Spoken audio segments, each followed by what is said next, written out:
all the great things in other high achievers' lives, all the reasons that these successful people that you look up to, that you aspire to be like, are the way they are, have all come from a place of being uncomfortable. That's just a fact. Single biggest reason why people have bad days is because they start them off by looking around at everybody else and seeing what they're doing instead of having the focus and the discipline to actually start your day off with you in control. Because everywhere I look and everywhere I see in today's society, everybody's doing everything they can to be more comfortable. They're looking for the more convenience. They're looking for the quicker. They're looking for the faster. Don't ask for security, ask for adventure. And see, it's not important how long you live. What's important is how you live. I think people are always looking for some sort of, remedy or some shortcut that's going to make them be able to do things that are hard easier. But no, they're hard things for a reason. So they're going to be hard. If they were easy, everyone would do them. We go through life trying to seek security and not coming outside of our comfort zone, and we take most of our stuff with us to the grave. Ask yourself, what's blocking you? What's preventing you from acting? Why don't you have the courage to handle that? Why won't you face that? What are you running away from? What kind of avoidance behavior are you engaged in? Next is, what is the worst thing that can happen when you take action? But you have to make a conscientious decision that you're going to change. And it's not dependent on anybody else. Self-discipline begins with the mastery of your thoughts. If you don't control what you think, you can't control what you do. Understanding how to set up daily routines with alternating brain and body training and killing procrastination. Each and every day that you are breathing in this world, each and every day that you are doing something in this world, you should be focusing on getting better, not worse. Show me your character. Remain disciplined. Stay strong. When it all seems hopeless, keep plugging away. Nothing can stop you if you don't stop for anything. Don't stop for anything. Never break your discipline. Remain faithful to yourself and your vision.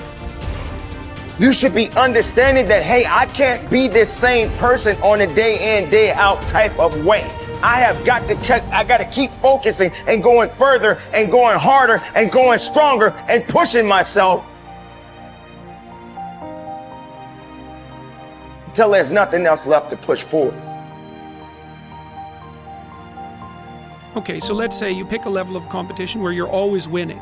It's like, well, all that means is you've picked the wrong level of competition. Yes. Because, let's say you're a grandmaster chess player and all you do is play amateurs, and every night you go home and congratulate yourself on what a genius you are because you just stomp these people left, right, and center. It's like, you're not a genius, you're a dimwit. Right. What you should be doing is playing people who are beating you as much as you can tolerate. Right. So maybe that's 40% of the time, maybe it's 60% of the time.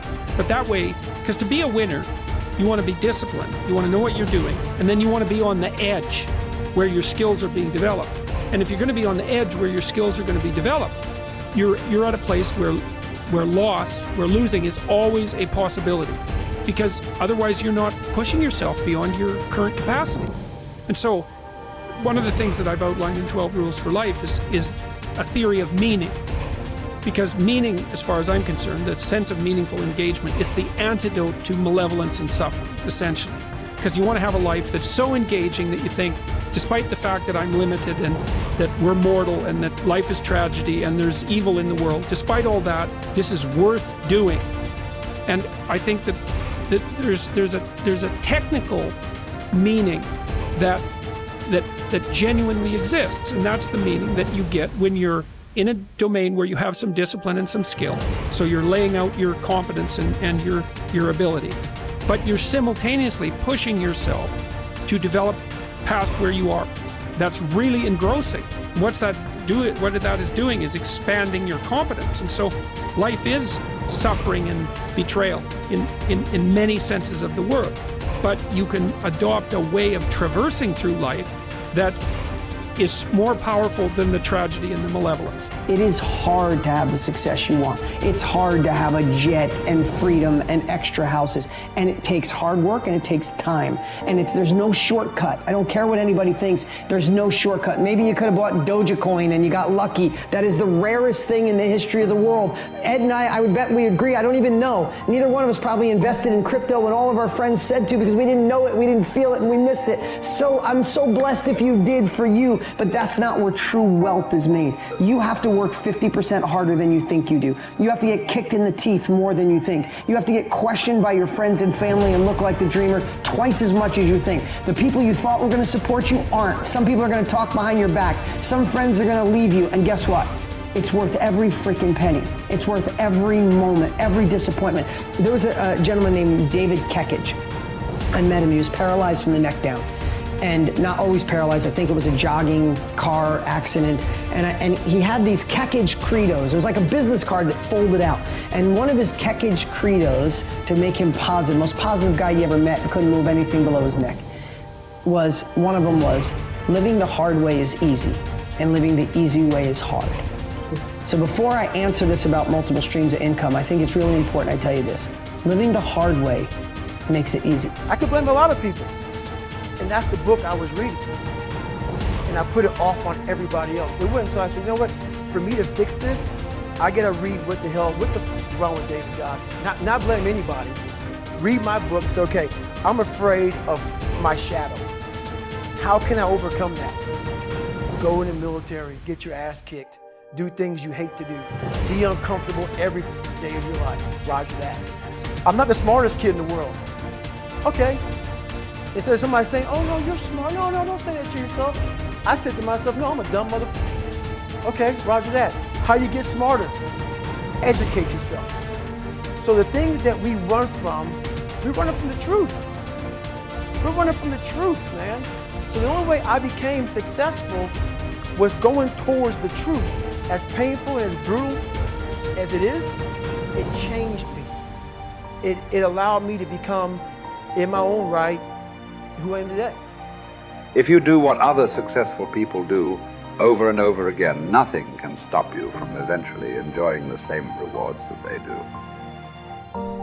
But if you don't do what successful people do, nothing can help you. Success is not an accident. Sadly, failure is not an accident either. You succeed when you do what other successful people do over and over until these behaviors become a habit. Likewise, you fail if you don't do what successful people do. In either case, nature is neutral.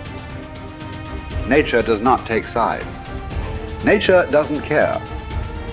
What happens to you is simply a matter of law. The law of cause and effect. You can look at yourself as a machine with a default mechanism. Your default mechanism is the almost irresistible attraction of the expediency factor. In the absence of self-discipline, your default mechanism goes off automatically. This is the main cause of underachievement and the failure to realize your true potential. When you are not working deliberately, consciously, and continuously to be and have those things that constitute success for you, your default mechanism is at work. You end up doing those fun, easy, and low-value things in the short term that lead to frustration, financial worries, and failure in the long term. One of the most important requirements for success, once you have decided what it is that you want, is the quality of willingness. Successful people are willing to pay the price, whatever it is and for as long as it takes, until they achieve the results they desire. Everyone wants to be successful. Everyone wants to be healthy, happy, thin, and rich. But most people are not willing to pay the price. Occasionally, they may be willing to pay the price, but they are not willing to pay the whole price. They always hold back.